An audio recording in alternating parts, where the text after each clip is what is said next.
So we're back with the monster car build, and I'm going to take the body off the truck, and I'm going to put the monster car body back on the car frame just to roll it outside. And I'm going to position the body of the car onto the truck and see what modifications we have to make to the truck frame to fit best for proportions for putting it on the truck.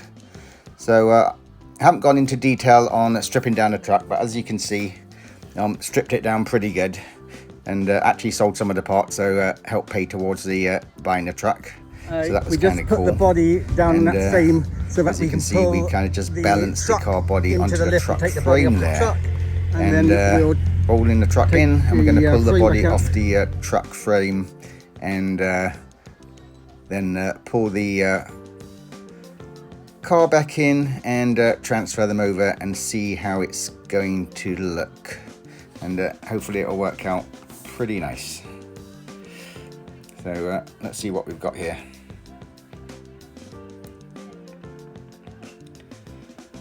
Yeah, lowering it down, checking out our proportions for the rear wheels and stuff, and establishing what I need to do with the frame. Okay, I'm shortening this frame.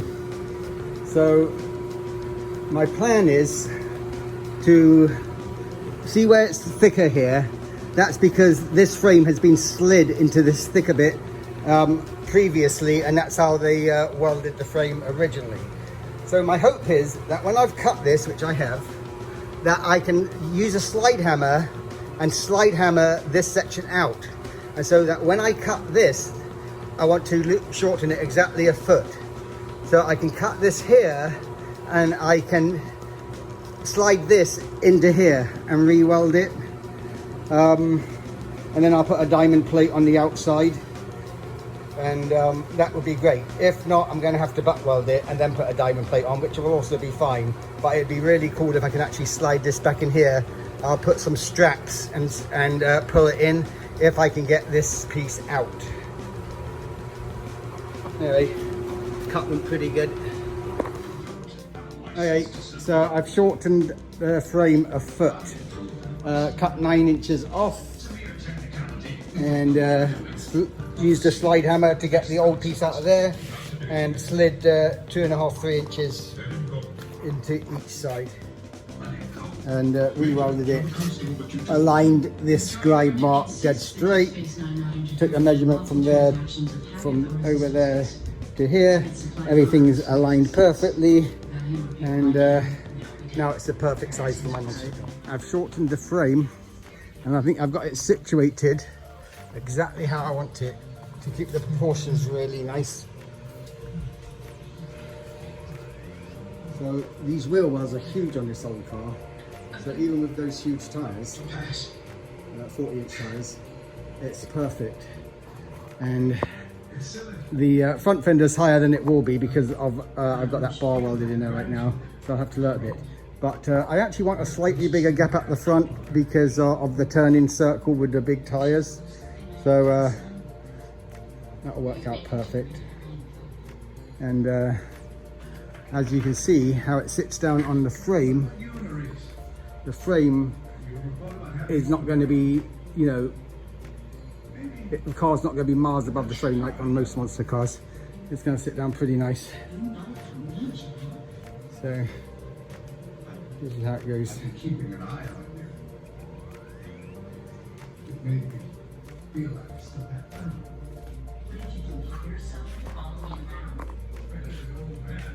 The proportions of this are coming along great.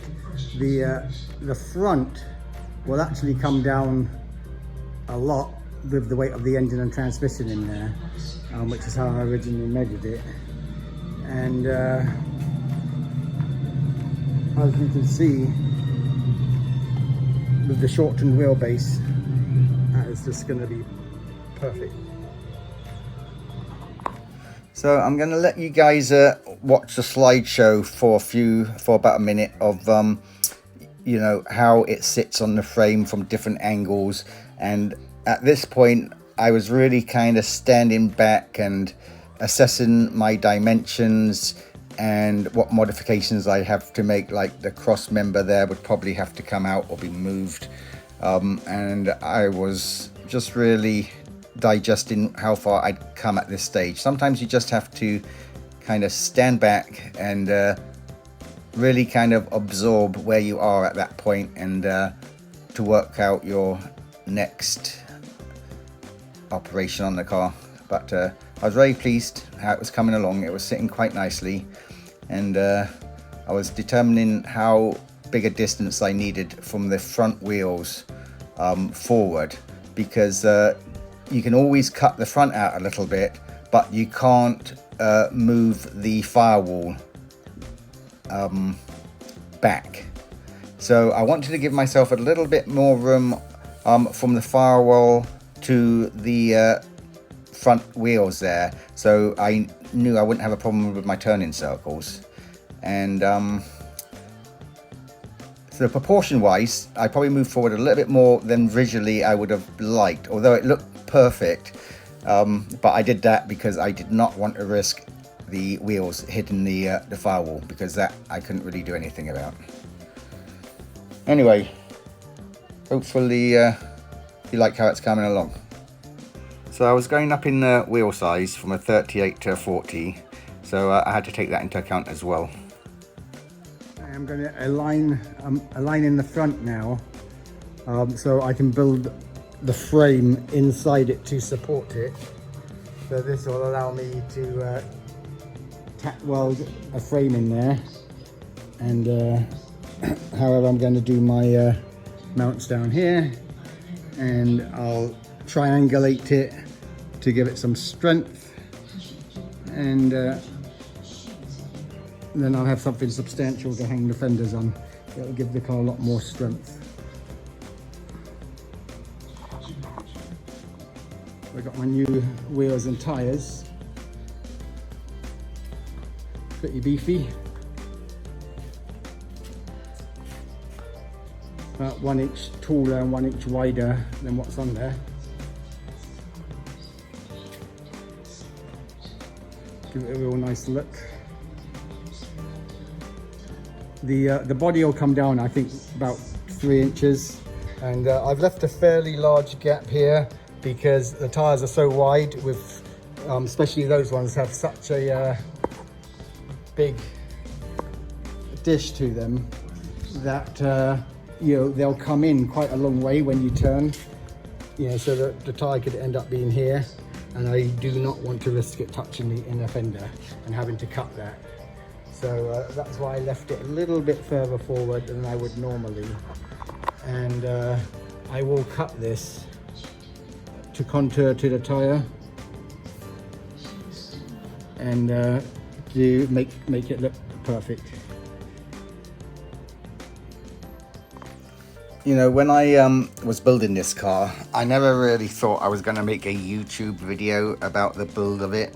You know, I like to take a lot of photographs and videos of what I'm doing, and so I can look back on it later, and you know, on my other builds it helps me you know, remember how I did something, what was a good way to do it, or maybe a better way to do it.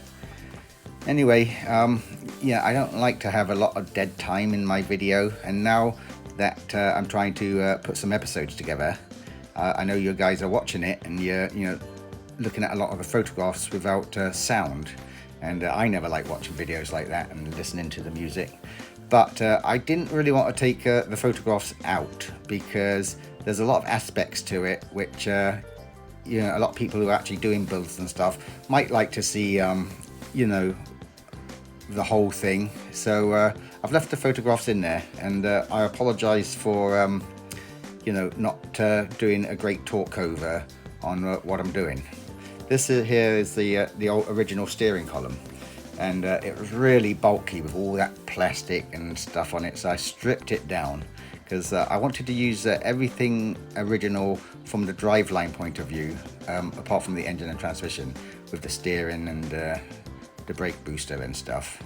Although I did upgrade the brake booster, I went with the Dodge diesel, big diesel trucks, hydraulic system, But I've got photographs and videos of that a bit further on, so we'll discuss that then.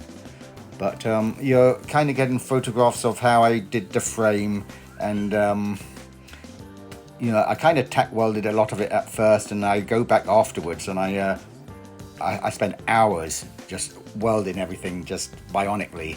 And some buddies of mine who are into fabrication stuff said, man, you don't have to do that. That's far overkill.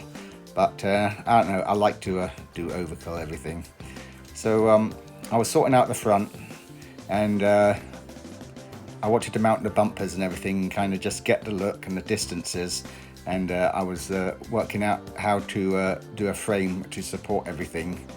And so this is basically what I'm doing at this point. And just walking around and doing a little bit of work, and seeing where I'm going to do the body mounts and everything, and kind of getting a feel of where to set my bumper, because it couldn't be set where it was originally.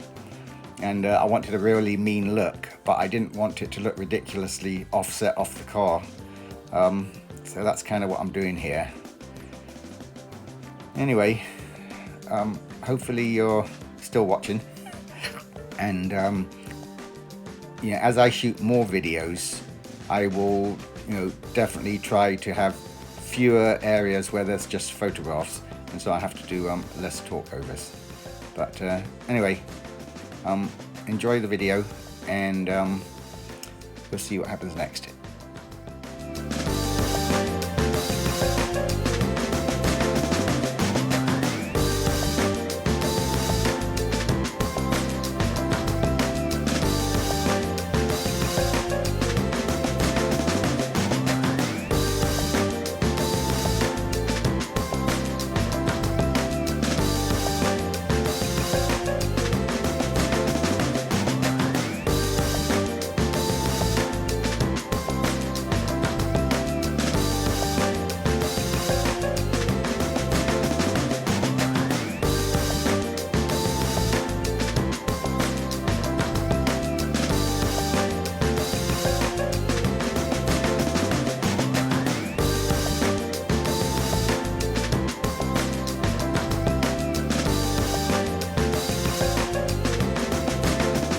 Safer at the back for strength. So in an accident, I don't want these pushed forward. So I've connected them all together,